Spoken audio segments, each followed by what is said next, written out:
It's the Standard Pauper Show. It's a show about Standard Pauper. Hello, everybody. It's Brennan, along with my special guest, Sam. Say hello, Sam. Hello, everybody.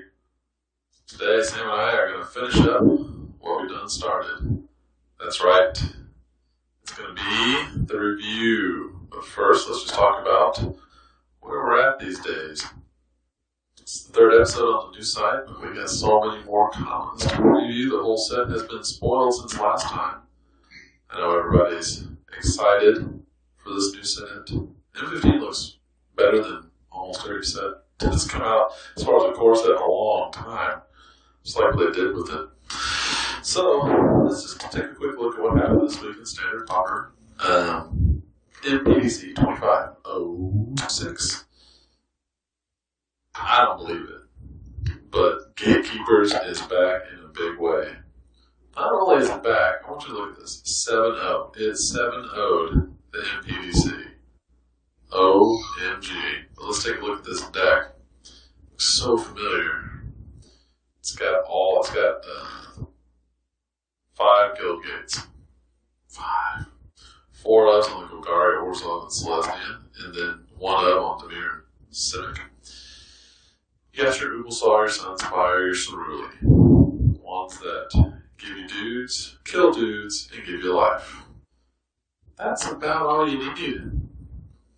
So let's see. Let's go ahead and take a look at an opening hand, see if we keep it right. Opening hand consists of Orzhov Guildgate, Plains, Swamp, another Golgari Guildgate. I'm telling you, unless the next 3 are lands, I'm probably keeping it. Elvish Mystic, yeah, I don't have to go much further, but still. Deadly Recluse, got some early stops, and Ubelsaw. Yeah I feel pretty confident keeping this deck, or this particular hand. What do you say, Sam?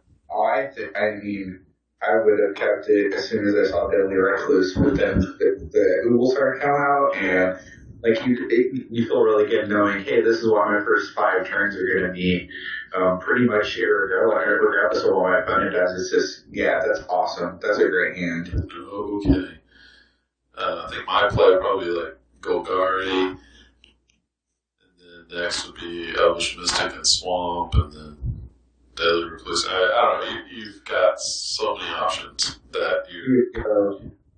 Golgari, turn 1, Mystic, and play the Orzhov Guildgate, tap, turn 2, and then ramp into Ubelsaw if you need to, turn 3. I mean, come on. It's beautiful. It's a beautiful line to play. That guy, if he drew anything like that on his 7-0 run, he was probably just a happy boy. Happy boy. Alright, let's see. Let's look and see if we're rewarded with our beautiful opening hand. Alright, next card that comes up, Cellar of Songbirds. Okay, sure. Why not? Sundering Growth. Gonna get ready to use some enchantments. And get an extra bird. That's true. You can populate right away. Ooh, that's pretty good. Selesnya Guildgate. You're full up on Guildgates at this point. So you're keeping 7 life. Wow. And a Sunspire. Holy crap. That's amazing. And another Elvish Mystic. You are not hurting for mana at all. I mean, the weakest card, in our example, it's the drawing that solve is the second most Mystic. Mm-hmm. But even then, you're still not, you're probably going to be way on in front against most decks. And that's just awesome. Yeah, no, that's great. I think it's nice to see the Gatekeepers get like 1 lap to raw. So, very cool. Very cool. Yeah. Okay. I agree. It just looks... It's just nuts. So anyway, enough with that. That's pretty obvious. Let's get straight to what everybody came here for. The rest of the spoilers. Actually, are they spoiled? No, I guess it's all fully spoiled. But since it's already out there, it's all official. It's not like we're breaking any ground here. But still, let's move on and talk about what's coming up. Okay. First card. It's a strange one. Tyrant's Machine. It's a common. Artifact. Cost 2. 4. Tap. And you tap target creature. An artifact tapper. A common. Has this ever happened before? I don't think so. Not to tap a creature like this every turn.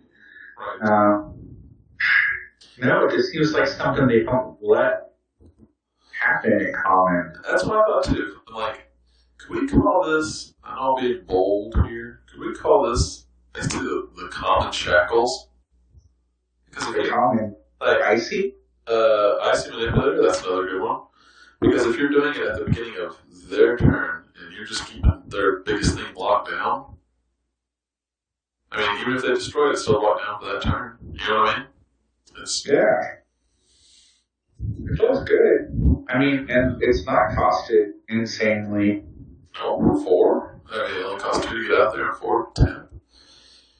I don't know. This may do something. It may not be just limited fodder. I mean, loves them some tappers. Just that feeling that, like, hey, I'm gonna keep your stuff on lockdown against a lot of decks. I mean, I'm not going to be insane and say Cassie playing Classic Pauper, but I mean, they're playing Serrated Arrows. You only get to use that 3 times. That's true. So, I think this is a very interesting common artifact. They usually give us such crap like this bronze sable. Whoop the shit. You know what I mean? Or Tumble Magnet. You could. That taps an artifact or a creature for 3 mana. Doesn't act. You don't pay to activate it. You only get to use it 3 times. That's true. And that's the only thing that's done. Right. In that, you have to basically have a Glenhawk to make that work further than it's 3 times. But anyway, all right. I like it. I don't know where I put it right now, but I'll keep my eye out on this. And actually, we'll kind of talk about this more in a little bit. We have some things to really discuss later on that Wizards seems to have tried to sweep under the rug, but they didn't get past our keen senses. Not that they put keen sense in the set, I'm just saying. Alright, next one. Will Forged Golem. 6 to cast. Artifact Creature Golem. With Convoke is a 4/4. It's sort of like Mere Enforcer. Now, I'm not saying this is easy to cast, but is this the first Convoke artifact? Do you know of any others? I don't know of any. I think there might be a few. No, wow. I'll look it up. But it feels like it's artifact. It's got affinity for creatures, is what how I look at it. Oh, that's fair. It's interesting in that if you have enough creatures, you could be giving yourself a 4/4 in exchange for the devotion or the convocation of some of your weenie creatures that are out there on the field. And Ornithopter's back as a common. Ornithopter's common? No. Yeah, no, I'm pretty sure it is. No, really? No. Yeah. I was thinking it was. I was thinking it's finally back to common. That's crazy. I'm not saying that you're going to drop 3 Ornithopters on turn 1 and power this dude out, but I mean... No way, Devin. I'm going to be Ornithopter like a mofo. Actually, I don't know what I would put. What would that be good for? Ornithopter now? I guess to bestow upon? That enchantment at uncommon? Which one was that? The Gather Courage or whatever? The enchantment, the one that turns artifact into base 5/5. Oh, yeah. Around spoiled. Yeah. That's true. That's kind of it. I guess you could do that. Why not? Most people are going to try to put it on the Dark Steel. The Total? Yeah. Alright. Well, that's interesting. No, there's no other item together. There's no other artifact with Convoke. Huh. So they did something completely new here. At common. At common. Yeah. Now, I know Mark Rosewater said if you want to have something in your set, it had better work at common. They really tried to do this hardcore something. Look at this is another artifact. Something's going on here. Yeah. There's echoes of stuff. Yeah, exactly. Okay. Next one. Vine Weft. 1 green. Enchantment Aura. Enchanted creature gets +1/+1. It's about as minimal for 1 green as you can get, but there is something different. You can return it from the graveyard to your hand for 5 mana. Look, it's a fixed horrible Rancor. No, that's not fixed. That's, Fixed and horrible. Fixed and horrible. It's trim. I would rather have Rancor with the recover mechanic than this. I'd rather just play another creature in this slot. Amen. Yeah, I don't see this as anything close to being worthwhile. No. Oh, No, not for 5 mana. No. Alright, here's another one. Undergrowth Scavenger. 3 and a green for a fungus horror. Weird. Undergrowth Scavenger enters the battlefield with a number of +1/+1 countdown equal to the creatures in all graveyards. On turn 4, he's going to be a 0/0. Wait, no. There's 2 different black cards that put creatures into your graveyard in M15. To put, not creatures, but the top of your library and stuff, right? Yeah, so I mean, there's a possibility that there's something there.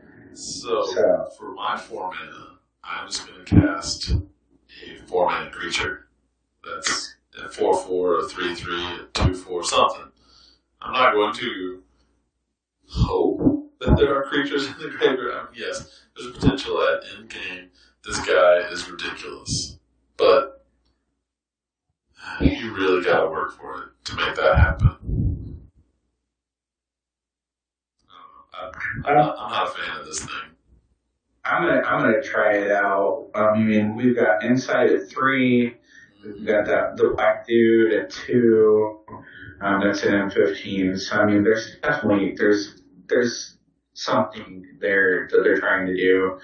So on the other hand, he's to removal and doesn't have trampling. Right. No trample. Yeah, lack of trample. Yeah.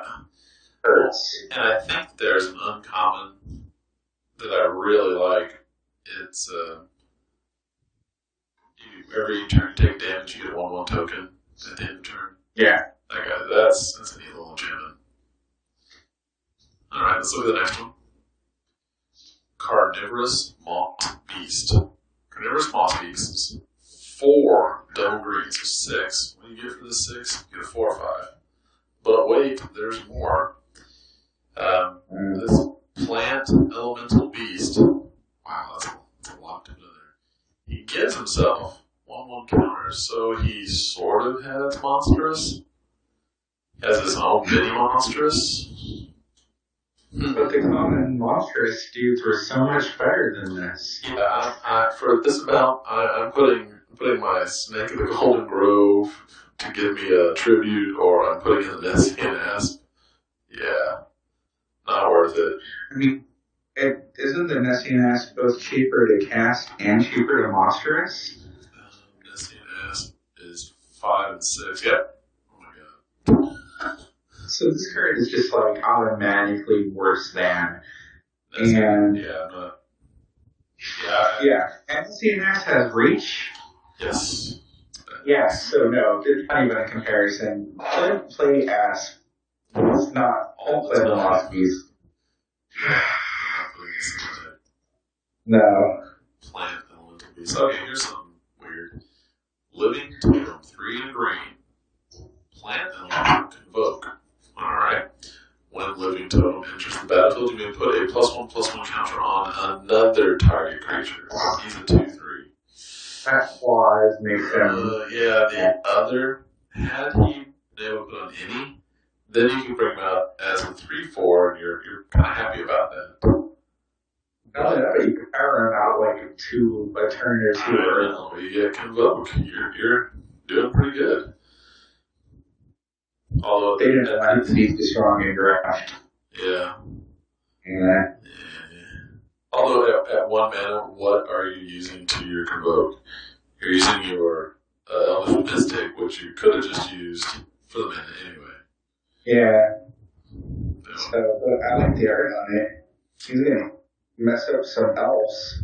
Yeah, although they're Convoking him. Are they? Oh, well then I must. See how there are 4 elves and he costs 4? Brilliant. See what they did there? Mind blown. They gave you a visual example of what Convoke is. That is awesome. Boom. Boom. Alright, let's move on. Netcaster Spider, 2 and green. Spider with reach. What is he? A 2/3. Okay. Okay. What else does it get? This is, I think, really cool. Whenever Netcaster Spider blocks a creature with flying, it gets +2/+0, so it's a 4/3 if it blocks a flyer. Oh my! Talk about something to sideboard in against flyers decks. This is a replacement for Deadly Recluse. Yeah. Oh, is he not in this set? No, and I have to say for a replacement, he feels really similar. He's 1 mana more, but I feel like he's going to knock most things out of the air pretty reliably. Oh yeah. So, and he might even survive combat, which the Deadly Recluse really never does. Right, that's true. He defeats the Nefali Seekai. Yeah, and he defeats all of the wing variants. That's true. And he kills Vaporkin and the Hawk. Like, no, I mean, I kind of like Netcaster. He's a solid role player, so. I agree. See how he's beat the crap out of a Pegasus right up in there? Which is appropriate, because the Spider and Pegasus suck. Alright, are you Pegasus? This. Okay, let's look at the next one. I like Netcaster Spider too. Hammerhand. Yeah. Could you get any more literal visual than a hand? I mean, only if it had some tines on it to pull out nails would this look more like a hammer. Anyway, it's Hammerhand. It's 1 red. Enchantment. Enchant creature. When Hammerhand enters the battlefield, target creature can't block this turn. Okay, interesting. Enchanted creature gets +1/+1 and has haste. That is 3 things that put on a single red mana enchantment. That's pretty impressive. I mean, I know we talked about Standard Pauper, but I want to drop this on the Glacial Crasher in my Tron deck so bad. Oh my god. Oh god, I just want to do that. I just want to do that so bad. 9 damage, 2 Annihilator, haste. It just feels dirty and right at the same time. Right. So, The only expect for me to try to do that. The only drawback to that scenario that you did is that you have to make a specific creature not block before Annihilator hits. You know what I'm saying? Which is less useful because you'd rather have them try to block the Crusher, so it's more effective after the Annihilator happens, but still, I mean, I think that's quite good. And I think, Dan he was playing Mono Black Control in Classic Pauper, but he was basically playing that red deck that was basically a standard deck for the standard Pauper deck. And I think Hammerhand would fit really nicely into that type of deck. So I think it's actually going to see some play. It has a lot of stuff going for it for a common. So. Right, a common single red. And like I said, you get 3 separate. It does 3 different things. Yeah. Causes a creature to not block, gives creature haste, and the +1/+1 sticks around. Yeah. It's not irrelevant. No. This will be played in Standard Pauper. Oh, yeah, definitely. No, not at all. And where do they find the artist? Zedrzrik?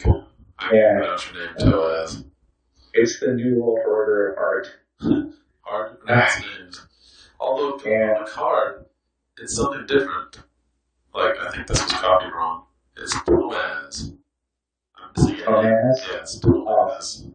Tomaz, that's nice. I like that. I'm going to name my next kid Tomaz. No, bye. Yeah. Okay. Here's another thing, and I want to talk a little bit extra about this one. For very specific reason. Scrapyard Mongrel, 3 in a red, creature hound. As long as you control an artifact, Scrapyard Mongrel gets +2/+0 and has trample. As long as you control a single artifact, he becomes a Juggernaut. That's crazy. Actually, he's better than Juggernaut because he doesn't have to attack each turn. But let's talk about this right here and now. This is something that Wizards slipped under the rug. They gave us said, oh, hey, everybody, look at Convoke. Convoke is so awesome. We're bringing it back. We're bringing new cards with Convoke. Everyone's like, yay, Convoke. But there are a bunch of cards that have this mini metalcraft attached to it. That should tell us something, folks. They want us to not pay attention to this until September. So, we have this mini metalcraft feature. Sam, what do you see in the future for this particular type of mechanic? It feels like it's when M13 came out, it had Farseek, and that was kind of the tip off that the shocks were going to be back. And I think these little clues, and there's a blue card that we'll get to in a little bit that has not as impressive an effect as this. But I think there's signs of these things to come. And Con seems like it could easily be maybe not a specifically an artifact theme set, but definitely maybe an equipment theme set. And I think these little hints point towards that. And this card isn't bad at all. It can be blocked by the walls though. So Juggernaut 1, this card 0. But it has some trample. It can get beat up some walls. Yeah, no, trample is awesome. I mean, it's just a great little ability for free. Right. And I mean, I wouldn't turn this card down. I would actually build decks to make this good. So yeah, no, I like this card. I like the idea behind it, and it makes me a little optimistic for cons because we don't know much about cons at this point. So right, I have some wild ass speculations about cons, but I don't know if this is the appropriate place for them. But still, look at this compared to Court Homunculus. That only gave it +1/+1 if you had another artifact. Metalcraft required 3 artifacts to give something like that, what's that? Auriok Sunchaser. Yeah, the Sunchaser. Sunchaser got +2/+2 in flying. This gets +2/+0 in trample. That is really close. I know there's more evasion, but still, it's very, very similar. It takes less trample. The trample is a form of evasion, and really it's kind of the red version. So, in a lot of ways, though, flying keeps creatures out of combat a lot of the times, but trample puts your opponent's creatures right in the way a lot of the time, and I like it. I mean, I think this is a solid little card, and yeah, so I'm excited. I'm excited about the foreshadowing. I'm excited about the fact that it's a great little card. I'm not that in love with the art. It's a little goofy, but it's kind of goofy. Maybe they'll make a special edition foil.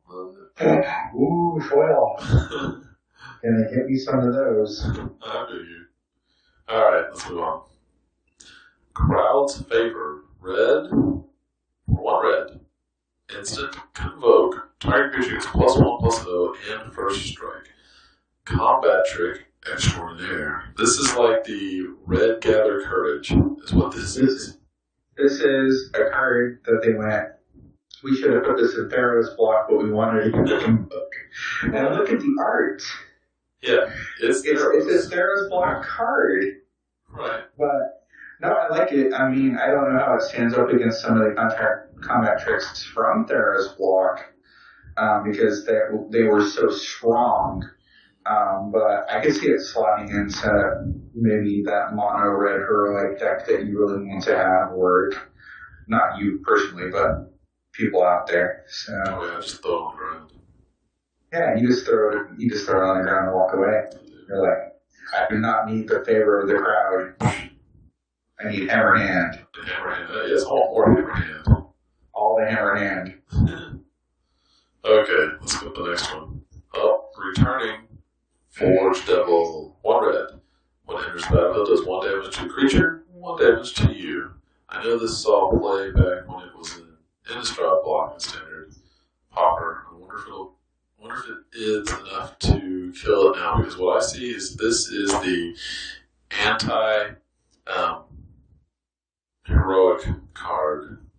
So you have your 1/1 heroic flyer up in the air saying, hey, look at me, I'm about to get awesome. And you go, no, we'll play this ridiculous little 1/1 creature that'll do 1 damage to you. And me. And me.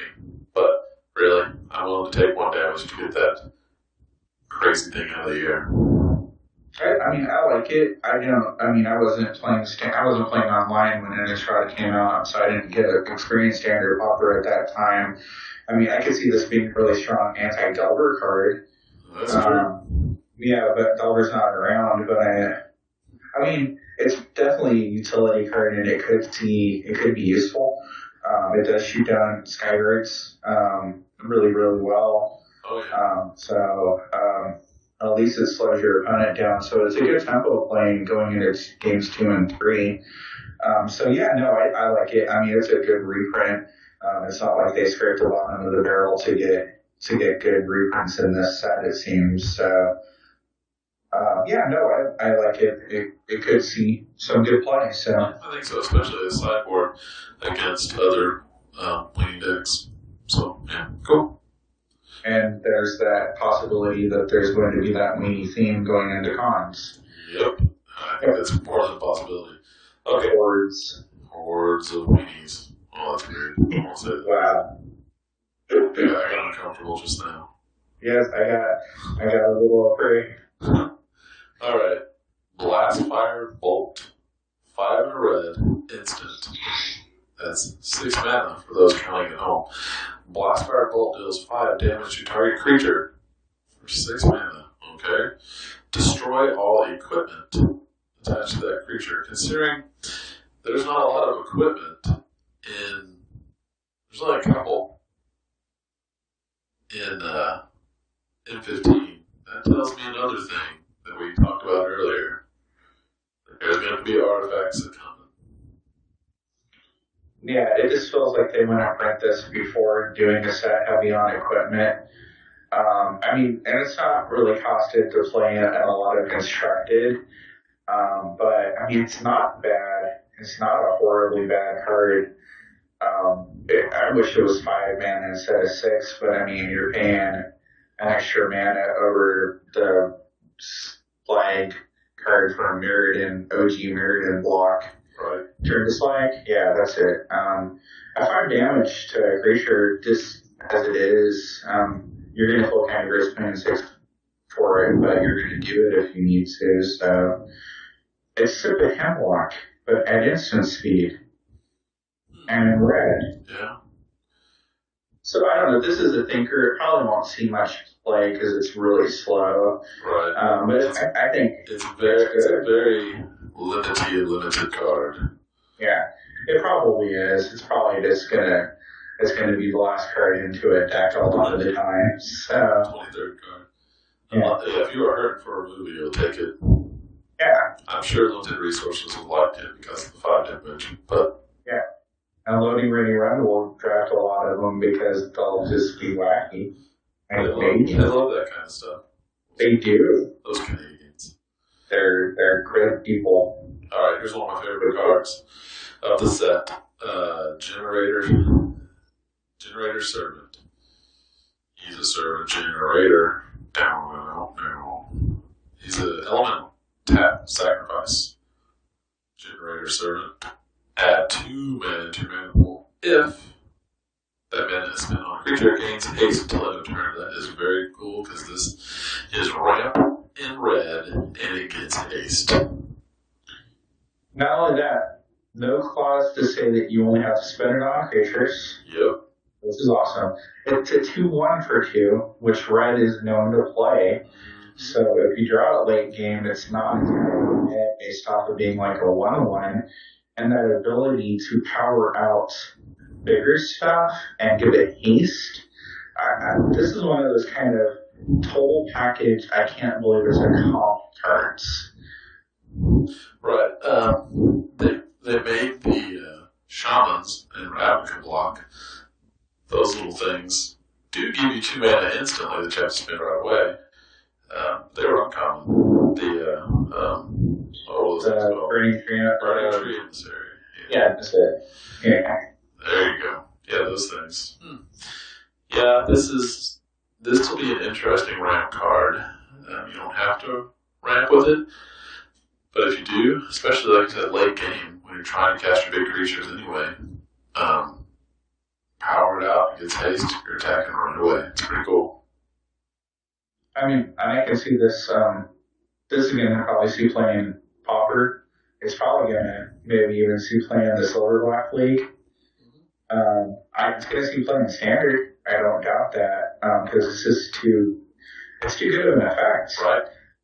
For people not to try to get in there. I think they really did a good job on this particular card. And I'm not living in magic fairyland either. It just seems like it's a really decent card. Right. No, I agree. It's all around. I mean, they even did a highlight on the mothership about this card. I mean, it was the one spoiled on Canada Day, and they wrote up a whole article about it. So obviously they see something in it.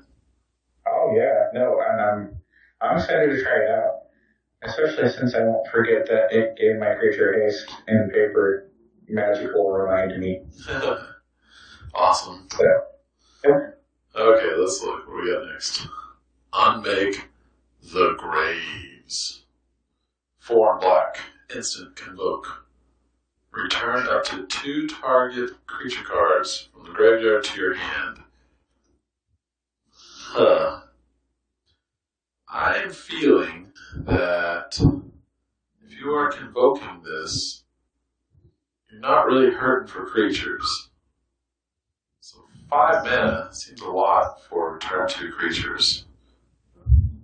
But it's playable, but I think we have some better options. March of the Return is 4 mana, isn't it? Yeah, and then Father of the Return is 1 mana more, all told, but it gives you 1 more creature, and that I'd rather pay 1 more mana and get that 1 extra creature. It seems beneficial. Yeah. So even like if you convoke this, like you're getting creatures back from your saying that you have less in play. So you're probably not going to really get a big discount on this guy. Right. I just think it works. I guess it is instant. What's March of the Return? It's the sorcery. Sorcery? Okay. Yeah, it's sorcery. That's what you're paying for. The 1 more mana for instant. Yeah. They don't do instant this type of effect very often. So I guess tapping at the end of someone's turn. Yeah, exactly. Is kind of beneficial. It gives you fuel for the next turn. So yeah, this is going to be something that people definitely try out. So, including myself in that green black mill, big green dude deck. Right. Okay. Pretty good. Let's see what we got next. Carrion Crow. Carrion Crow. No, wait. What do you have? I have Capture Statute of Denial next, and then Carrion Crow. Yeah, I switched them to all the black together. Okay, that's fine. Okay. We'll do Carrion Crow. Carrion Crow, 2 and black. Zombie Bird. Flying. Carrion Crow enters the battlefield tapped. It's a flying 2/2 for 3 in black. I don't know why. I really like this card. I mean, if I'm playing flyers, I'm probably playing blue anyway, but still, for some reason, this card intrigues me. and I'm trying to figure out what other. I do not believe we have any other 2/2s in black flying with less of a drawback.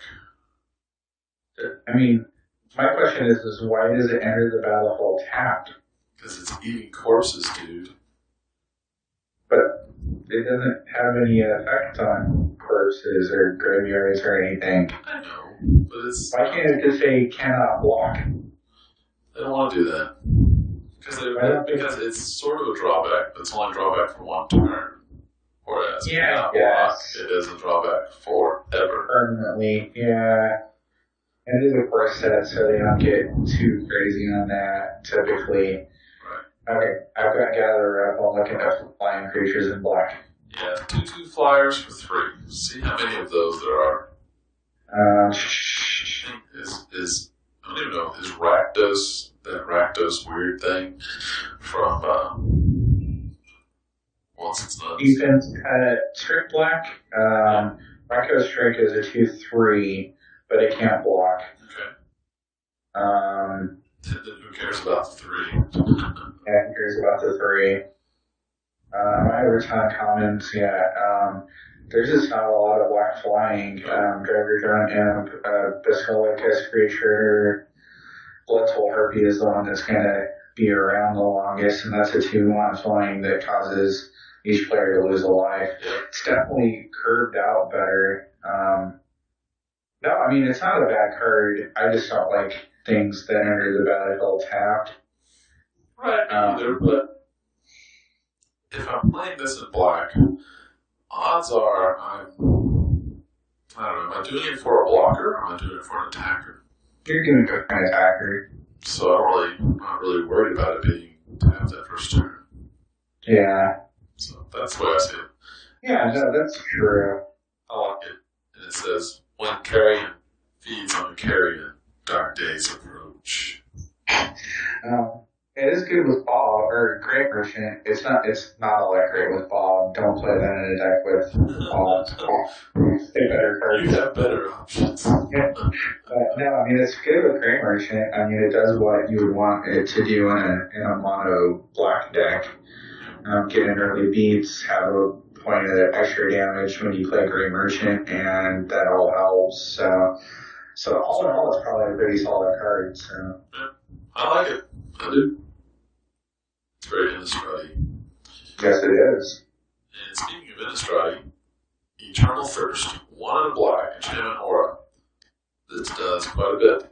Enchanted creature has lifelink, and whenever a creature an opponent controls dies, put a 1/1 counter on this creature. Not a creature damaged by this creature. It is straight up, when anything dies by an opponent, you put a 1/1 counter on the enchanted creature. I find that interesting. I think, I like it. I like it a whole bunch. I think it's going to see play. I think a booster, it really, I mean, just that on the Carrion Crow, right. I mean, it's just makes it a 2/2 lifelinker. The first turn it can attack. Yeah. And then you're running black, so you're going to have probably some of the best removal on the format already, whatever that looks like. Yeah. I mean, I think it's good. Me too. The only thing I don't like is the fact that the picture is clearly something enchanted to fly. This does not go flying. You don't think those are real wings? No, I think... No, they look all mechanical and stuff. Yeah. But no, I mean, I think it's an intriguing card. What was the black enchantment that Hexproof was running? Oh, the Gift of the Orzhova? That, and the one that was 4 mana, straight black, +2/+2, and lifelink. Yeah, the Vampire's Kiss? No. Something along those lines. And Yeah. I mean, Hexproof was happy to run that card, and this one seems to be way better in the long game, in the short game. Yeah, no, I like it. I think it's, I've been pretty impressed with all the new cards in M15, and that one doesn't really let me down at all. So Yeah, I think it has legs. yeah, no, I think it's gonna show up. Be ready. Yeah, no kidding. Alright, next one. Statute of Denial. 2. Blue, counter target spell. If you can control a blue creature, draw a card, then discard a card. I want to give a hearty thumbs up, thumbs down, middle fingers up to Wizard. Yeah. Seriously, we can't have dismiss. Dismiss is just too much for us. Did you notice that Essence Scanner didn't get reprinted? Yeah. And this is in its slot effectively. God, this is awful. Why can't it just be draw a card? Yeah, I know. There's plenty of awesome. It would make it awesome if it drew a card. It would be. You've already put a conditional thing on there. Right. So you have to have a blue creature. Not a blue permanent. permanent. Conditional. Not a blue permanent. You have to have a blue creature, and you don't get to draw a card. You get to loot. Yeah, you get to loot one card. So if you're playing this is your last card in hand. Yep. And at 4 mana, it's more likely. This spell's gross. This card is false. I love counter spells. I will play with bad counter spells all day, and I cannot imagine playing with this card. Just cannot. Not even in limited. This just seems. Right. I don't know what they were thinking. I don't either. Why can't we have dismiss? And there's a couple others. There was that crappy counter target creature spell, draw a card, bum dash. That's the one. Yeah, but it was 5 mana, but you just drew a card. Yeah. You just drew your card. So. It's crappy. I don't like it anymore. Not good. And Opportunity Wizard. Yeah. It's just wasted. Here's another one that, by itself, it's good. Invisibility is 2 blue, enchant creature can't be blocked set by walls. It's good unless in the exact same format at the exact same time you have Aqua's Form. Right. And Aqua's Form, Scry 1. Right. So you're going to run that. Yeah. So much more. You're going to throw this on the ground and say, oh, I'm sorry, found an Aqua's Form in its place. Funny thing about invisibility, last time it was reprinted was 8th edition, and it was an uncommon. Dang. But it was a common every other set. It was an alpha, beta, unlimited, and 8th edition, and it was common all the other times. So somebody 8th edition went, oh, invisibility, too strong for common. Way too strong. Way too strong. But the dude's sneaking past some goblins in the art, so that's pretty cool. So, but no, I don't know. I mean, that's the second card that's referenced walls. That's true. There must be a lot of walls coming up. Yeah. There's no real walls in M15, so. Wall of Fire, dude. Wall of Fire. And there's the first one, dude. The green wall that you sacrifice up. Wall of Mulch. Oh, yeah, so. Which I wish was common because I would build a Wall of Mulch deck. I love that card. But, yeah, no, I mean, I'm not seeing anybody really playing that when you can just form something up and start scrying. Right. Alright, next one, Mind Sculpt. It's back, 1 in a blue. Target opponent puts top 7 cards in his or her library into the graveyard. Middle 7. Yeah, I think they should just change the name to Living Guild Pact and then leave everything else the same. Living Guild Pact. Living Guild Pact. That's what I don't want. No, it didn't. Even with Demiri Mill running rampant in Standard Pauper, nobody's running Mind Sculpt in there. It's not grainy enough. Right. And with that leaving, and there not really seeming to be like there's a whole lot of support for Mill going forward, I don't really see this getting a lot of play. I will say, for 2 mana, taking 7 cards away from your opponent can feel pretty gross for them. I mean, because that's like, yeah, because that's the unthinkable is 10. Yeah, I mean, having a large percentage of cards that you would rather draw in your yard. But nobody's really going to do that. I don't think right now. So I don't think so either. Alright, another one I think is cool. Glacial Crasher. 4 blue. A lot of mana. Creature elemental. It has trample, but it can't attack unless there is a mountain on the battlefield. It's a weird little drawback, but it's a 5/5 with trample in blue. Dan had sent me an email and he was like, I like that glacial dude. He's like, that's very interesting, and I think he might have been kind of going, I'm looking to draft those Hylian M15 draft, but Right. it just seems really kind of top of the curve and a color that doesn't really go to the top of the curve like that. Yeah, I agree. But what's strange? Give me the only other 5/5 blue trampler. You know what it is? No. Bringer of the Blue Dawn.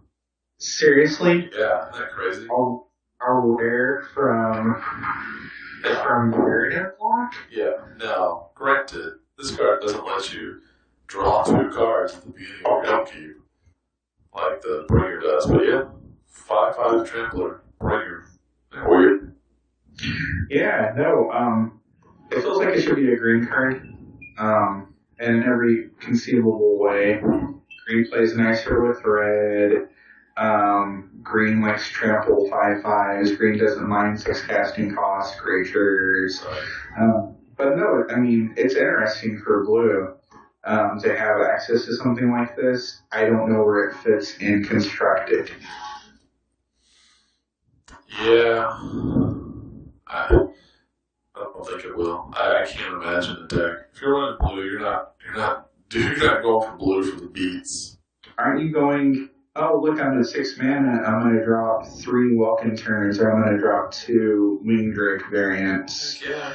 Yeah, or I'm not evoking. I'm bestowing this thing on that thing and that thing, so whatever, I can swing in for a bunch. So yeah, no, I don't think it's really going to go anywhere. Right. It is an elemental. It is. Yeah, there's an elemental sub-theme. A whole bunch of cards. I didn't think about that. Yeah, a whole bunch of cards we've covered are elementals. Okay, so I'll give you my theory. This whole Sarkon block is what we're kind of basing this around. His whole deal is he loved him some dragons. He went looking for dragons. I am going to posit to you that there are no more dragons on this plane. Even though we've seen some pictures of dragons, I think all dragons on this plane are going to be elementals or constructs. Yeah, I think you had posited that in an email, like at the end of last week, that they're going to be like dragon imposters. Yeah, basically, yeah. And that's really interesting, actually. That just means Arkansas doesn't get his dragons. No, but he's getting facsimiles there. Yeah. And really, I mean, he's a bad guy, right? Do we really care that he doesn't get his dragons? Maybe he's good now. He did help with Johnny by counting him into a volcano. He helped him real good. That doesn't sound like that's helpful. He goes, oh, you have a spark you haven't lit yet.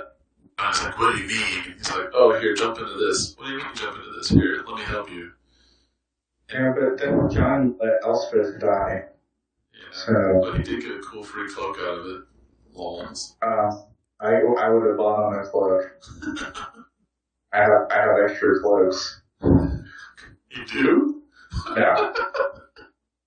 I work on the weekends. Yeah. I got work. I don't even have a cloak. Alright, here's another one. Aeronaut Tinkerer. 2 in a blue. Here, give me a second. Okay. Remember my slideshow's a little jumped around. Oh, that's right, sorry. I'll talk slow. Aeronaut Tinkerer has flying. I got there. Okay. As long as you control an artifact. 2/3. Alright. 2 in a blue for a 2/3 not flyer. I'm not a fan of that cost. No. Because I get a 2/2 flyer every day in blue. Right. With no that is what it is. It's 2/2 flyer for 3. But as a mini Metalcraft card, It is? yeah. It is a mini Metalcraft. Yeah.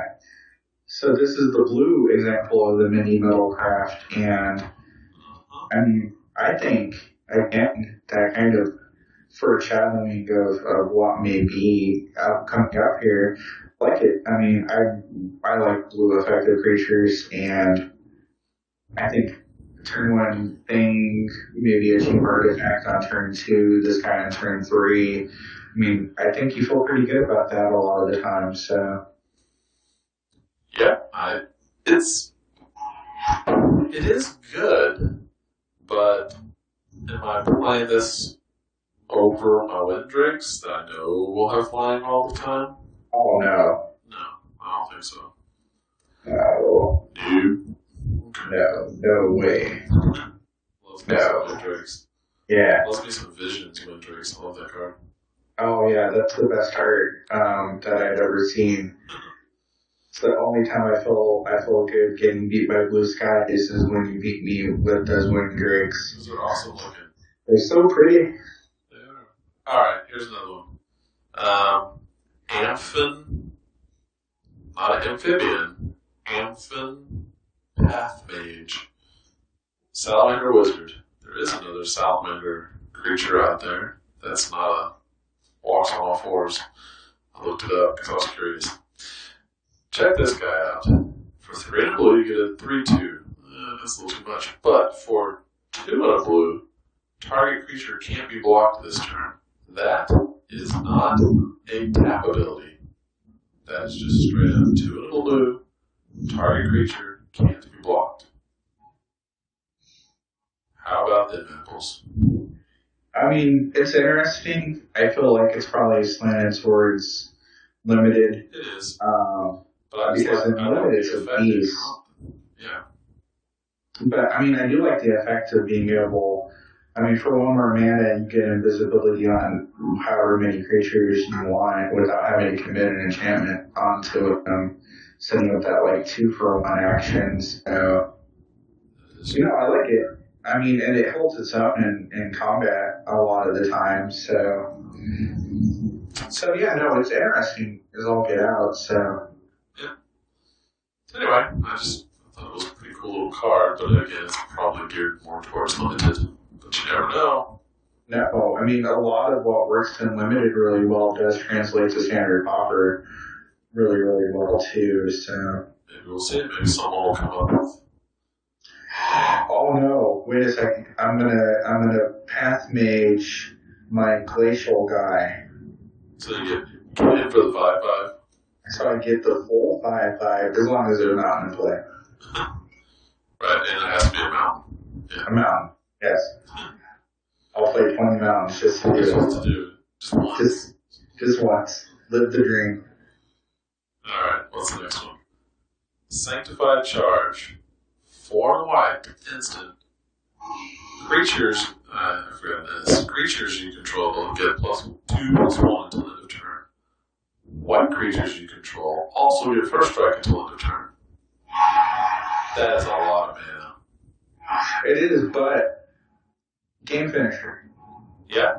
Game finisher. This has that like game finishing quality written all over it. I mean, your 3 creatures on board, they're all 2/2s. They suddenly become 4/4s at turn 5. I mean, and it's an instant, so you can actually play it as like a combat turn. Yeah. In my scenario, it's the same amount as a lava axe, and you get 1 more damage from it. Is it the best version of this card? Probably not, but it's still. I mean, I think it's interesting. I don't know where it's gonna get played though.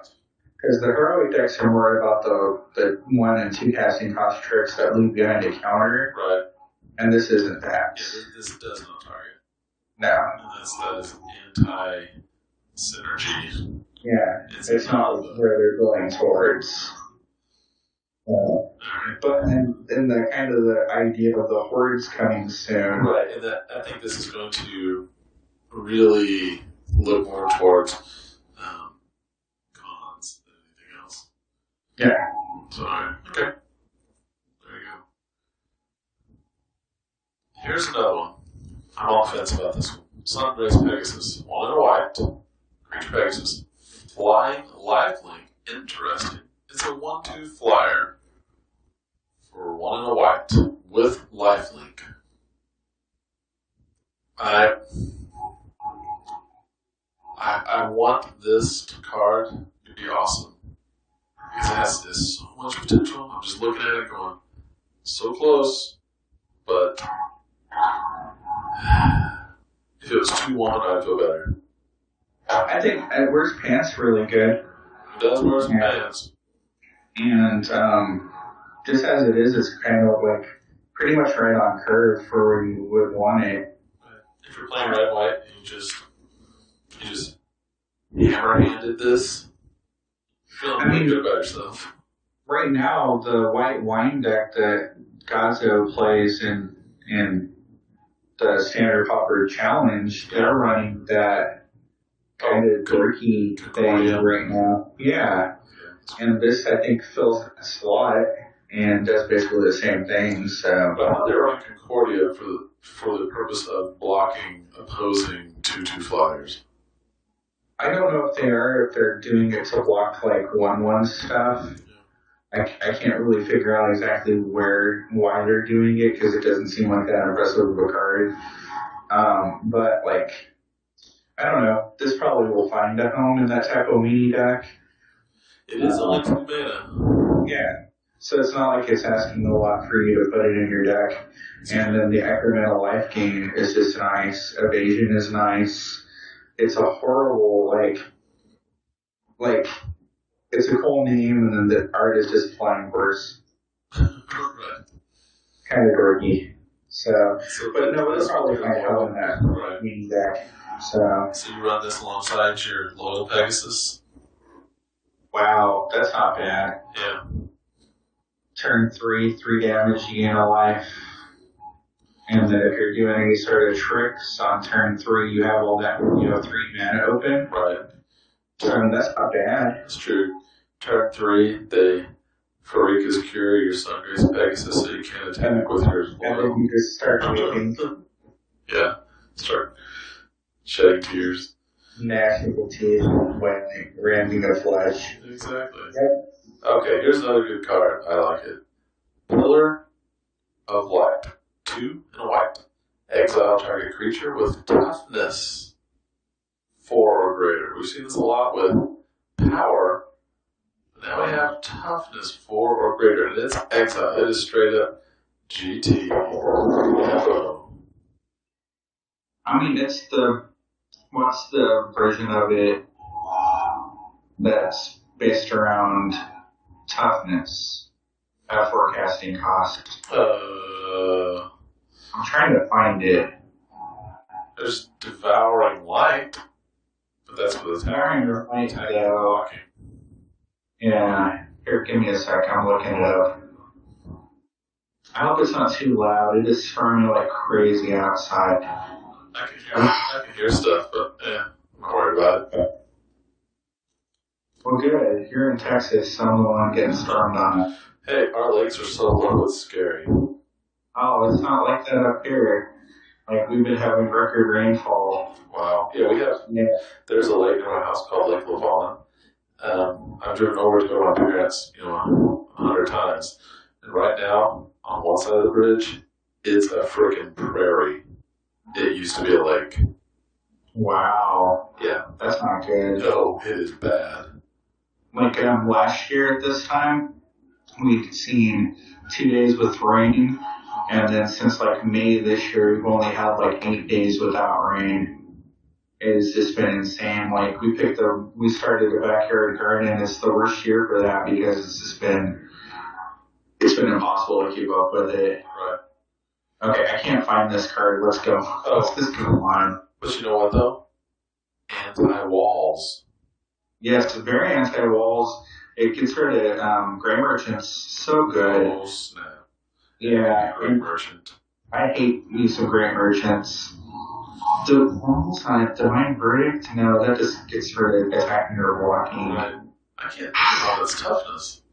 I thought there was one. I know Last Breath, but that only costs 2. Yeah, and that but gets rid of 2. that's power, though. Yeah, 2 power. That's what I was thinking. Like, I was trying to figure out what its version, the version of that cares about toughness. Or power. That cares about power instead. Yeah, Elspeth. Doesn't she do that? Exile target extra 4 power or greater. I think she gets rid of all of them, actually. And then she died. Free cloak. And then she died. Alright. Next one. Ephemeral Shields. 1 and a white, instant with Convoke.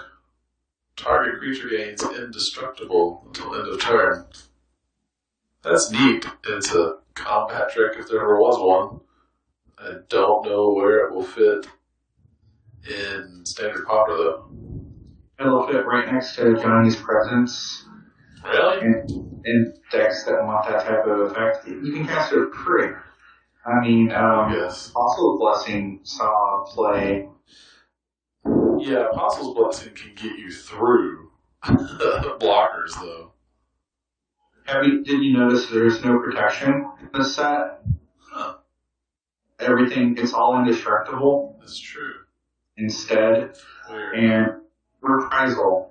Destroy target power, creature with power 4 or greater can't be regenerated. Is that common? It's uncommon. It's been common in the past, but not recently. And it's only 2 mana, not 4. So that's kind of the opposite version. I think toughness is actually a better card. Right, but this is only 3 mana. Only 3. It's only 1 more mana. So no, and it exiles. So I like it. Imperial Shields, though, no, I don't think it's going to be useful. It targets, which heroes like. It gives indestructible, which is a real pain in the butt to deal with. I was thinking about that earlier on, where there's ways to get around protection, but there's very few ways to actually take an indestructible creature off the board. Policeman Lion, I was watching somebody do some constructed on YouTube, and there's literally no answer to Policeman Lion in Standard right now if you can monstrous it, because it's indestructible and expert. Wow. You can't kill it by blocking. You can't target it with minus effects. You can't get rid of that freaking card. So basically, it's planar cleansing or nothing. No planar? Well, yeah, planar cleansing because it exiles. Right. Yeah, but thankfully it's only a 4/4 win monster, so it's not that threatening. But I mean, this effect is definitely a good effect. So I can see this slotting into white decks. I don't know, maybe not quite the white decks that are out there right now. Yeah, it costs, you can give 2 creatures with 2 of them indestructible for the cost of 1 of Johnny's Presence. So, I mean, there's all sorts of little things like that. But no, it's a pretty decent little card, so. Yep. Maybe someone will do something with it, but I think as much as I wasn't a fan of Johnny's Presence, I like it better than this card. Yeah, Johnny's Presence is that, I'm at turn 6 and I have 3 creatures in play, and I'm gonna not Convoke. God. I'm gonna replicate it. Replicate, that's what it is. Okay. Yeah. So, give me this is replicate. Yeah, I'm gonna multi-kicker. Yeah, exactly. So. Alright. Well, cool. Let's look at the next one. It's a card we've all been waiting for. Evolving Wilds. I'm so happy. Oh my gosh. You don't think a utility land like this? You don't miss it till it's gone. Yeah, you don't think you would miss it, but it's so useful. It's so useful just to have around. Yeah. And I'm glad they brought one of the 2 of them back. I would have liked some new art. It's just me, because that's still the Eldrazi art, but it's still an awesome card. So, I don't know where it fits right now because there's a lot of monocolored decks going on, but I'm very happy to see it back. So, me too. It's good. Yep. Though I would like to see an uncommon that did this, but there was no tap to qualifier. Take that, fetch lands. Yeah, maybe it only gets a basic. That's what I'm saying. This exact card, except it doesn't say interest value. Yeah, the tap. Yeah. Thankfully, like, I don't know, in Standard, I don't know if that tempo hit really makes a huge difference. In Standard Pauper, right now. Right, we're dealing with guild gates, which are all tapped. Guild gates, and this gives more flexibility than a guild gate. Mm-hmm. So no, I like it. I'm happy it's back. I feel good. I mean, overall, like, just M15, the quality of not only like the commons, but like on up, it shows me that M14 was a huge mistake and it should be banished forever. You have an unnatural loathing of M14. Oh, can you name, okay, one card saw play outside of Standard, and that was Young Pyromancer. Yeah. And then the rest of the set has already been forgotten. If you sat somebody down and went, name me 5 rares from M14, they would be hard-pressed to do it. It just was not an impressive set. And I know Dan won like 95 out of 100 perhaps. But that's not how I gauge a good set myself. So, but no, I think M15, it just feels like, I don't know, many times Spiral Block. Yeah. All over. Exactly. And I'm hoping that this is the tone they want to set. Because if you think about it, what did they bring back? They brought back the Urborg land in this set, which is going to, that sees play in modern and other formats. So they're bringing that back. They're bringing a lot of cards. I think they want to do this as sort of a minor version of Modern Masters. And if that's the vision they have going forward for the M sets, Quarter Calling, and Urborg Tomb of Ramoth, I can't think of the guy's last name. Urborg Tomb of Yawgmoth? Yeah, I think. If that's what they're looking for, and then they put the Hushwing Griff. Seriously. Wow, that was loud, dude. Oh my god. Yeah, no, we're getting kind of hammered, but it's just a thunderstorm. Okay. Yeah, I think Life's Legacy will see play. It's got all the lands that cause you pain. Oh, Phyrexian Revoker is in this. Oh my god, dude, this is an amazing set. The cycle of the uncommon wards, yes, they'll have abilities. The cycle of the uncommon cycle of if you control a planes, and then they'll have like activated abilities. The blue one that you can pay a black and a colorless to give a target creature lifelink. Yep, super awesome. Yeah, that thing is really cool. Yeah, I agree.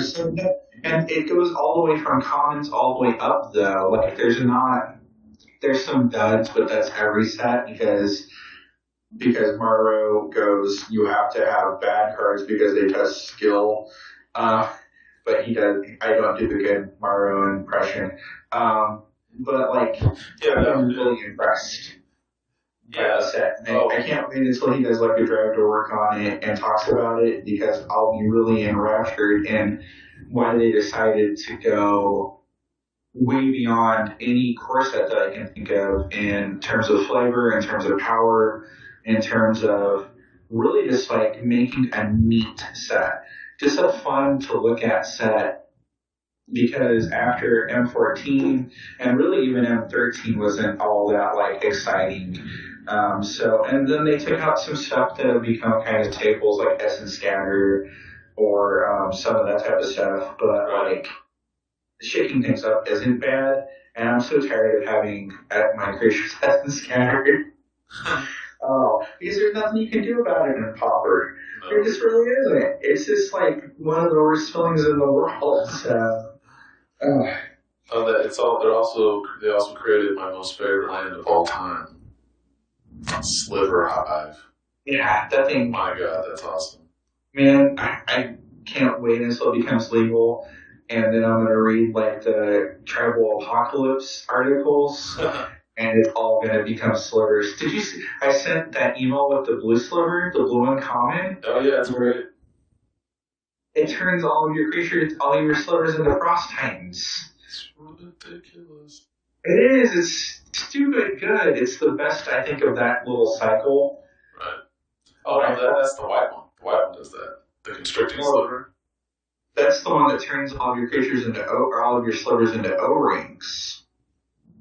Well, the blue one does if they have to pay extra to target. They have to pay 2 mana or their target effect gets canceled. Right. Countered. And then the white one, whenever a sliver comes into play, you can remove a target creature from the game. Oh, yeah. Yeah, so, I mean, both of those are awesome. It's just the blue one only costs 3 mana. The white one costs 6. Yuck. So, but I mean, that white one, reanimate that into play, and you're really good. Oh, dude, the blue one is 2 mana. 2 mana? 2. Bob is going to put that in his sliver deck. He will, and we'll all die. I will tell you, spoiler, he did get beat by his second round. I paired him against Negator because he told me on Saturday he was going on vacation, so I went ahead and gave him his pair up. I was going to say, I get my pair up. No, it's on the site. I put it up like a few hours ago. Oh, okay. No, he got rolled. I don't know what he played. So maybe he played that green-blue deck that you guys tested out last night. But he got beat, so. But yeah, no. Spoiler, but he posted it on the comments of the article, so. Okay. So it can't be that spoilery. But, like, that's a crazy card. Just so many crazy cards in that, and I'm looking forward to getting my hands on it. Especially since they're going to pay us to draft. And don't put Magic in draft for free. Please don't quit Magic. I'm gonna have to go to some of my alternate accounts that I have and use those free passes. Yes, because that is awesome. Some people are going to have like 600. Who could that be? I don't even like that. No, I don't know anybody like that either. All right, dude, let's wrap this up. Yep. All right, contact info, MagicGatheringStrat.com. Both Sam and I write for it. YouTube, you're already here. Click on subscribe. Like the video. Love it. Like it. Like it now. Validate our lives. We live in such empty shells of human existence that we need you to click something with your mouse to help us feel good about ourselves. All right, Twitter at MagicGatheringStrat. Also, Twitch TV. It looks like there's someone on our team is actually going to start streaming at some point soon, so keep that in mind. Facebook, if you like that better than normal websites. Magic Gatherings, Facebook/MagicGatheringStrat. All right, everybody. Thanks for watching. I'm going to put a conglomeration of all the reviews into one giant video that will be released later from this video. So, look out if you want it all on one part. Again, thanks for watching. I'm Brennan. I'm Sam. Have a good day, everybody. Bye.